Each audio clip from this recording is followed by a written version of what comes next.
Hello everyone, welcome back to another video. Today what I have for you is episode 14 of my Football Manager 22 save with Derby County. Now if you do go on to enjoy today's video, make sure you drop a like on it. If you could try and hit 10 likes on today's episode, that'd be massively appreciated. Subscribe if you are new as well. We are now on the road to 200 subscribers, trying to hit that by the end of the year, so if you could subscribe, that would be massively appreciated. Today though, we have two games for you guys. We'll be starting off our games against Birmingham in the Championship, and then we also have a game against Bradford City in the Carabao Cup first round. We'll probably after that go through to somewhere around the Ipswich and MK Dons sort of times. If we look at the actual league table, see the sort of teams that came up from League One and see the sort of teams that came down. If I look in here, so Brentford were a team that got relegated from the Premier League. Ipswich got promoted from League One. MK Dons got promoted from League One. Norwich, as you expect, got relegated. I'm looking...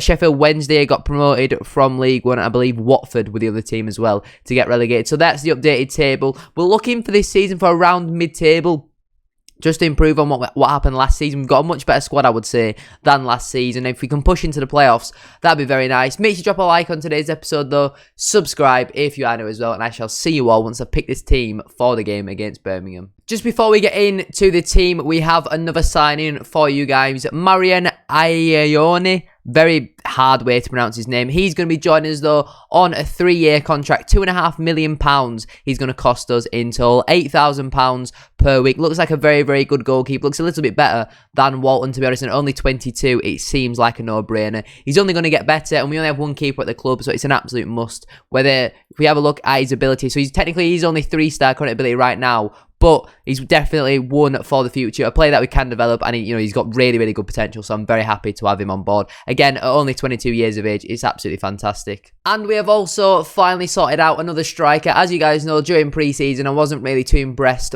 from what I saw from the 2 or 3 strikers that we've currently got at the club. We unfortunately couldn't get the trial list in that we had, so we've gone with Rodrigo Muniz on loan from Fulham. We're having to pay a little bit of a big fee for him, paying all of his wages as well, but he looks like a very, very good player. Apparently, 4-star current ability, but he says here it could be 3.5. We'll accept it, and then we will see if he is any decent. We need another striker in through the door. The 2 that we've already got just weren't really doing it for me. As you can see here, it has been officially confirmed that he has joined us, and we've got some offers in as well. 3.5-star current ability. Obviously, the potential doesn't really mean all too much for us, but I don't think we'll do much more transfer business, to be honest. It's a £1.7 million loan fee. He didn't play all too much last season with Fulham, and they paid a decent amount of money for him. But yeah, another player in through the building. Here we have it then. This is the team that I'm going to be using for our first game of our second season with Derby County. We've got the new goalkeeper in goal. I have no idea how to pronounce his name. If anybody knows, let me know down in the comments down below. But Barrigan starts at right back due to Byrne being suspended. Sibley's also injured, and Muniz is just too tired to start. So there your little update. Eduardo and Clark start at centre-backs. Buchanan starts at left-back. Bielik and Bird start in the midfield. Joswiak starts on the right. Barker starts on the left. And Johnson is in behind Henry. Henry's got a big opportunity in today's game. He's probably not going to get much in the way of opportunities, especially if Rodrigo Muniz is fit. Let's get into this match, though, against Birmingham. I don't know how they did last season, but obviously it's a new season, a new start, a new opportunity for everybody. I've made a big call by dropping Walton because he impressed me quite a lot during pre-season, but I've gone with the goalkeeper we've paid a decent amount of money for, to be honest. With the money that we've paid for him, there is a little bit of pressure on his shoulders. Apparently, according to my assistant manager, all the pressure is on Birmingham in today's game. So maybe they're one of the favourites for the promotion race. Let's get into this game, though. Fingers crossed we can start out with a win. We have no point deduction to start out with for this season. If we can just finish around mid-table, I think I'd be pretty happy with it this season. But if we can sneak into the playoffs, that would be, you'd obviously take that. It's nice to see Forest are already bottom of the league. As long as we're around this mid-table sort of area, I don't think it'd be the end of the world. They've gone with the 4-4-1-1 formation, but we have a throw in here. Barrigan goes back to Bird. A little bit of space for him to run into. He carries the ball very well here, Max Bird. Going all the way. He tries to find Barker, but it's cleared by Birmingham. Eduardo on the ball. What can he do with it? Can he find a pass? He gives it into Bird. Goes all the way back to Matt Clark. Into Bielik. Goes into Hendry. Drops very deep here, but he finds Daniel Johnson. Plays that ball back to Hendry. Good opportunity. Can he get a shot off? He's been forced very wide. He's going to go back to Buchanan. Takes a touch and gives it into Bielik. Bit of space for him. Into Johnson. Buchanan. Good play this from Derby. Can he get a ball into the box? He cuts it back to Johnson. Back to Buchanan. Ball comes in now. cleared away by Birmingham, and now Lawrence has a chance to counter-attack. The former Derby County man. What can he do with it on the left-hand side? Goes back to their left-back, into Sunjic, looking over the top for Troy Deeney, who's managed to get in between our centre-backs. Troy Deeney shoots, and Troy Deeney scores. 25 minutes on the clock, the Rams fall behind. I don't know how Deeney's managed to outpace Eduardo and Clark. The goalkeeper didn't really stand too much chance. Deeney, I mean, it's just one simple ball over the top. Sunjic with a great ball over the top. Eduardo can't get near him. Matt Clark's all over the place, and Deeney calmly slots it into the bottom corner. 25 minutes on the clock. It's Birmingham City 1, Derby County 0, and that is not the start we were looking for at all. For all the pressure that we were having there, we just were unable to really apply a shot. And unfortunately, it sees us fall behind on the counter-attack. Approaching half-time now, still 1-0 to the Blues as their attacking midfielder goes into the book. But we've not seen really much in the way of attacking intent from us so far. But we've got an opportunity here, though, with Buchanan carrying the ball on this left-hand side. Great running from Buchanan. Goes down the line looking for Barker, who's just not on the same page as him. Colin into Dean, into Lawrence. Loads of space for him again. And he's played that ball through to Dean. Once more. It's 2-0. Oh my God. Eduardo and Clark are all over the place. Ione, I'm going to just call him Ione for now because I don't know how you actually pronounce it. Doesn't really stand much chance again. Again, it's just one lump up the pitch though. Our players are just not marking anyone tightly enough. The goalkeeper comes miles off of his line, and just before the half-time point, Birmingham double their lead. And this is just not the ideal start at all. We're thrashing the arms. What the hell was that? Right, come on then. Into the second half. We need to show a little bit more than we showed in that first half. If we can try and grab a result, try and get back into the game, get a point, something like that. We do have some options on the bench to bring on, which we are going to get on now, because the attack have just not really been very good, to be honest. So we'll get Carlos Tevez on for Daniel Johnson, get Tevez in there as a shadow striker, just to get him a little bit closer to Hendry. Well, so we got Jason Knight can come on the left-hand side for Barker, and I also probably want to get Joswiak off. He's not been very good. We'll get a Perry on the right wing. I don't know if he can really play there. Probably not. I mean, we could go to... Can Tevez play right wing? Not really. He's going to have to just play right wing for now. It's not really his game, to be honest. He's accomplished on the right-hand side, but he's more of a target man, so I don't really know how this is going to work. He's going to have to play there, though, because we don't have any other wingers on the bench. Half an hour remaining on the clock. We've still yet to see us really have an opportunity, to be honest. If Birmingham get one more, it's definitely game over. Knight, though, with a good tackle. He wins the ball back very well, does Jason Knight.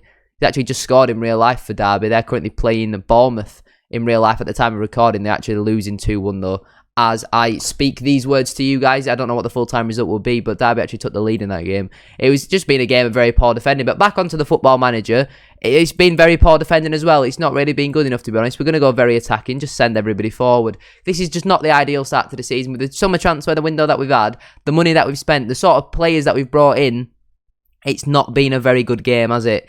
Jason Knight on the ball. Oh, Buchanan's just lazily giving it away.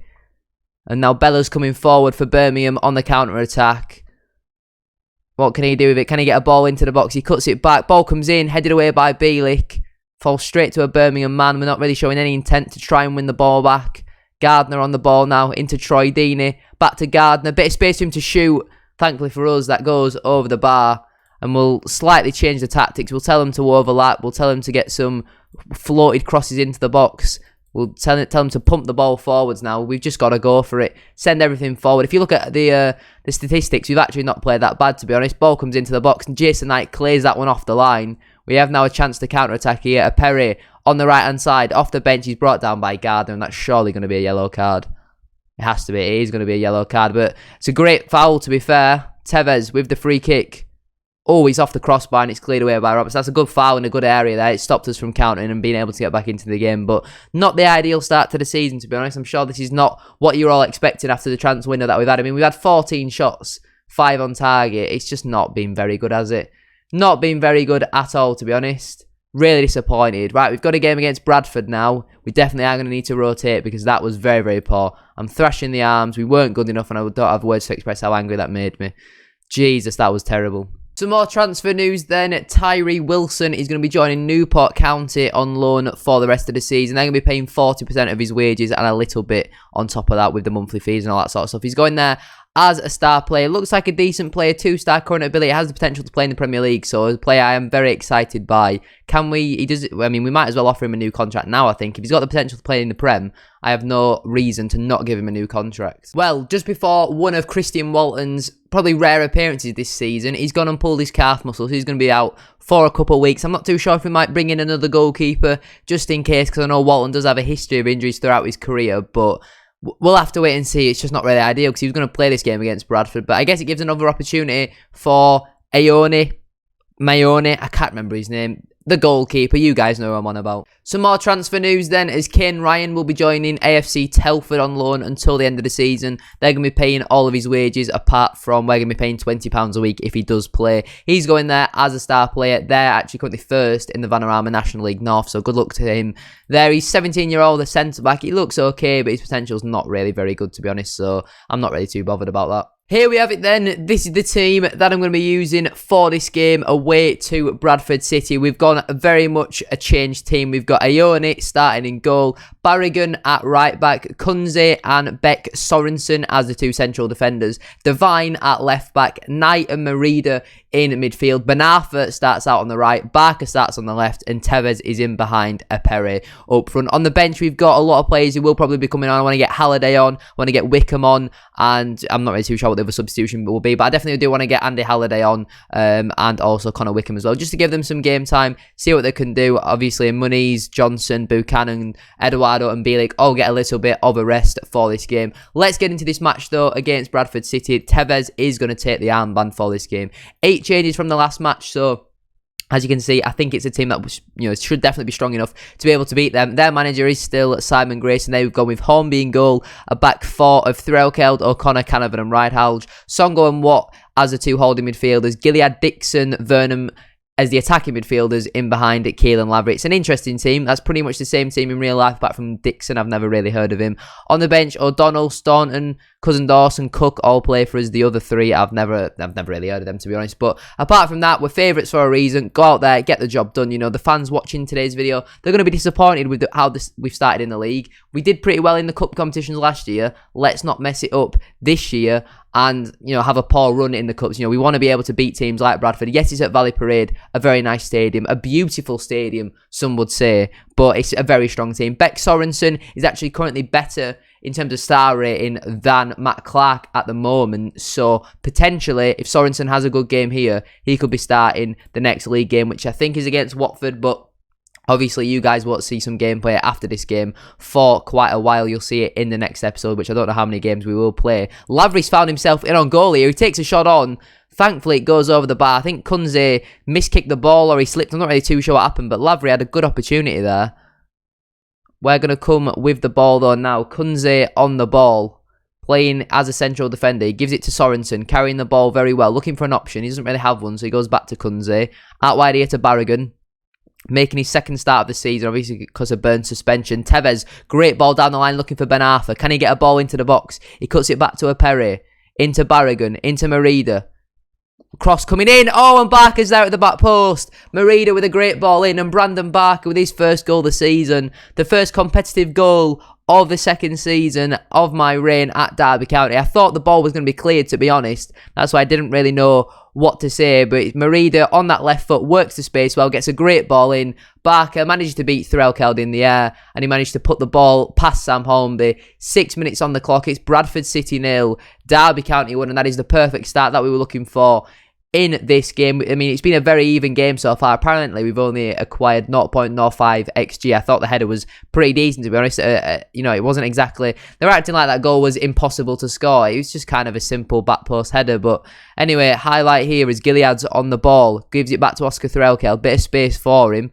Tevez has lunged in there. Referee's not happy with his tackle. It's a reckless challenge from Carlos Tevez. It's a 2-footer. He's going to go here, isn't he? 25 minutes into his first start for the club, and Carlos Tevez receives his marching orders. He's sent off, which is not ideal at all. We're going to go to a 4-4-1 then, and play Ben Arthur at right midfield. We'll have to play Barker at left midfield as well. Tell them both to support. I mean, that's not really ideal at all, to be honest. We're kind of now going to have to pretty much park the bus. We've got a target man up front. We've gone to technically a 4-4-2, but just without the extra striker. I don't know why Tevez has done that. He was in a position where he didn't need to do it at all, to be honest. And yeah, I mean, that could be a problem with Carlos Tevez. He might be a little bit hot-headed. If you look at the statistics, how have we conceded 11 shots already? Bloody hell, that's not good. Threlkeld on the ball, gives it to Jan Songo, back to Threlkeld. Bit of space for him. Can he get a ball into the box? It gives it back to Songo, into Lavry. Good place from Bradford City. Ball comes in. Gilead with a header, and thankfully it's hit the post and gone wide. I thought Ione might have got a save there. He didn't need to in the end, though, as it hits the post and goes wide. Half time, we are winning, but it's not been a great first half of football at all. We'll tell them that I'm happy with the performance, just because that we're winning. They've made a double change at the break. They've also switched formation and gone to a 5-3-2, which is interesting to say the least. I'm looking at that substitute bench and I'm thinking maybe it's about time that we do get some of them players off the bench onto the pitch. Where can Halliday really play? So he's rather central midfield. Maybe we bring Halliday on at left midfield. We could bring him on for Jason Knight. That's a role that he can really do, is the ball-winning midfielder. We'll get Byrne on for his first competitive minutes of the season, and I also really want to take Barker off. Wickham can't really play there. Can Joswiak play there? Yeah, we'll get Joswiak on for Barker. Go for it a little bit. I wanted to get Wickham on because of Tevez's red card. It's something that we can't really do, to be honest. It wouldn't really work. We can't play Connor Wickham as a left midfielder. Ione lumps the ball forward. Cousin Dawson wins it. Gives it into Elliot Watt. Lavry, bit of space. Turns away from his man. Lavry in on goal. Takes a shot on. And thankfully he blazes it over. That's really poor defending from Kunze there. I expect a lot better from a man of his ability. Lavry has absolutely ran us ragged in this game. And Song goes on the ball now. Gives it to O'Connor. Good footballist from Bradford. Ginger Dixon on the ball. Gives it to Songo. Into Keelan Lavry. Tries to find... Oh, it's worked its way out wide here to Liam Rideout. First time ball in. Threlkeld at the back post. Cannons it off the crossbar. They've changed formation and now they're absolutely running us ragged. We need to tell them to focus to play through the middle, but we'll also tell them to overlap right and left. Just change up the tactics slightly. We'll give them some more praise as well because they are defending very well. Look at the stats. Bradford have been all over us here. 15 minutes left on the clock. It's not been a performance to be proud of at all, to be honest. Burns now picked up a bruised knee, which isn't ideal. They've made another substitution and brought Staunton on for Canavan.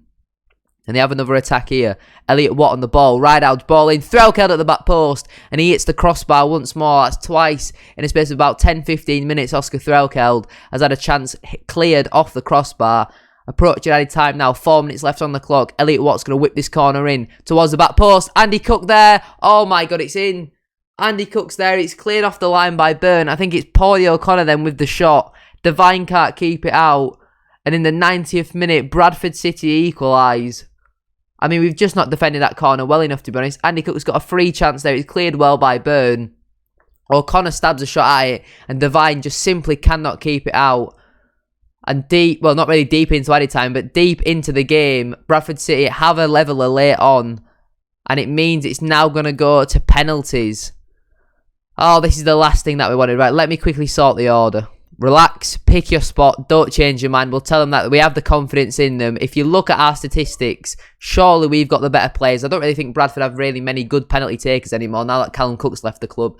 They're going first. I usually do like when we go first, but Songo steps up first for Bradford City, and it's saved. Brilliant, perfect start. I don't know why they've picked Songo to go first, to be honest. But Hatton Ben Arfa, our best penalty taker, has a chance to put us in front early in this tie. Ben Arfa steps up. That's a great penalty into the back of the net. After one penalty each, it's Bradford City 0, Derby County 1, and Andy Cook has an opportunity now. Probably was the penalty taker in real life until he got injured. He steps up. This time he slots it away nicely. He obviously scored a great penalty against Rochdale in real life. Merida steps up now, looking to put us back in front. Left footer steps up. Oh, that's a great penalty. I thought I was going wide. In the end, though, it does manage to find the back of the net. After 2 penalties each, it's Bradford City 1, Derby County 2, and Threlkeld has a chance here to get Bradford City's second goal. He steps up. That's a good penalty. The keeper didn't even move. He just watched it go in into the back of the net. Threlkeld's absolutely levered that. And a Perret steps up next for our third penalty. What can he do with it? He steps up. As he slots it home nicely. There wasn't really too much power in that. Hornby maybe could have done a bit better with that, thankfully for our sake. It does go in though. 3-2 is the score. Dixon steps up now. And he slots his penalty away nicely. Apart from the first penalty from Songo, they've all been very good penalties. Joswiak steps up now to put the game pretty much beyond doubt. If he scores, it will be in a very good situation here. But it's saved by Sam Hornby. Oh dear, he's panicked a little bit as Josby out there. Cousin Dawson has a chance now to put Bradford City in front in this shootout. He steps up. Oh, I think the keeper should be saving that, to be honest. I do think the keeper should be saving that. Now we have to score. If we get knocked out by League 2 side Bradford City, I think it's the former Bantam, Andy Halliday, stepping up to keep us in the tie. I thought it'd be poetic for him to score the winner. He needs to score, though, to keep us in the penalty shootout. Andy Halliday, he steps up. Oh, I thought that Hornby saved it. I had to look a few times then to see if it actually did go in. Thankfully for our sake, it did. Elliot Watt steps up next for the Bantams. He steps up, slots his penalty away nicely. He missed a penalty in real life against Sunderland in the Papa John's Trophy. And once again, we have to score. I'm going to need to take a drink here. It's going on for too long. Vine steps up now for Derby County. Once again, he must score to keep us in the tie. The left back steps up. And that's a great penalty. He rifles it into the top corner after 6 penalties each. It's Bradford City 5, Derby County 5. And Keelan Lavery is stepping up now for the Bantams. He steps up, sends the keeper the wrong way. I mean, it's a penalty that's gone kind of down the middle. The goalkeeper's dived out of the way. And it is now 6-5 to Bradford City. Kunze steps up next now. You think with him being able to play central midfield, he'd be able to place a penalty nicely. If only Joswiak would have scored, this penalty shootout wouldn't have lasted as long as it has done. Kunze, though, he steps up for Derby County to level things up. That's a really, really good penalty. He's put a lot of power behind that. Slots it firmly into the back of the net. It's now 6-all. Reece Staunton steps up next for the Bantams. Good player in real life. Oh, how has that not gone in? I mean, how has that gone in? How has the keeper not saved that? I mean, he's put a lot of power behind that. But Sorensen's stepping up now. Oh, I don't have confidence in him. I really do not have the confidence in him to score this. He's the backup left centre-back. He has to score to keep us in the tie. Sorensen, he steps up. Oh, it's a good pen, to be fair. He sent Hornby completely the wrong way. After 8 penalties, it's now 7 apiece. Liam Ridehalgh is stepping up next for the Bantams. And this time it's saved. The keeper takes one step one way, but dives the other.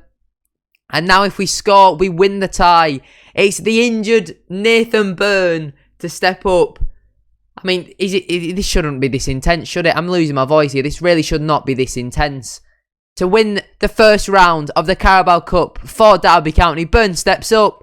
Oh, and he's absolutely levered it into the top corner. It finishes 1-1, but on penalties, it finishes Bradford City 7. I want to say, did we win 7-8? I'm not, it's not, is it going to say? What? It doesn't say. How many penalties did they score? I believe it's finished 7-8 to Derby County. I mean, thankfully, we've managed to finally get through into the next round of the Carabao Cup. Maybe next time I won't make too many changes, but Carlos Tevez, I mean, we'll blame it on him, to be honest. Him getting sent off did have a massive impact on how we played that match. We shall appeal against the ban just in case, because, well, you know, we could do with him for this game against Watford. Is he suspended for this game against Watford? He is, which isn't ideal. I thought that only continued over into the Carabao Cup, but apparently not. Let's see who we get in the second round of the Carabao Cup. But yeah, guys, that is where I am going to leave it for today's episode. If you have enjoyed, a like as always will be massively appreciated. As said at the start of today's video, if you could try and hit about 10 likes on today's video, that'd be massively appreciated. I'm just going to quickly advance through all this because I just want to know who we get in the second round of the Carabao Cup. Make sure you subscribe as well. We are now on the road to 200 subscribers on this channel, so make sure you subscribe with your post notification bell on as well, so you never miss a video of when I upload. Have a great rest of your day. I was going to show you who we get, but you're going to see some transfer business before that, and I want to show you that in the next episode. So the suspense builds. We'll have to see who we get in the next episode. Thanks so much for watching though, and I'll see you all later. Peace.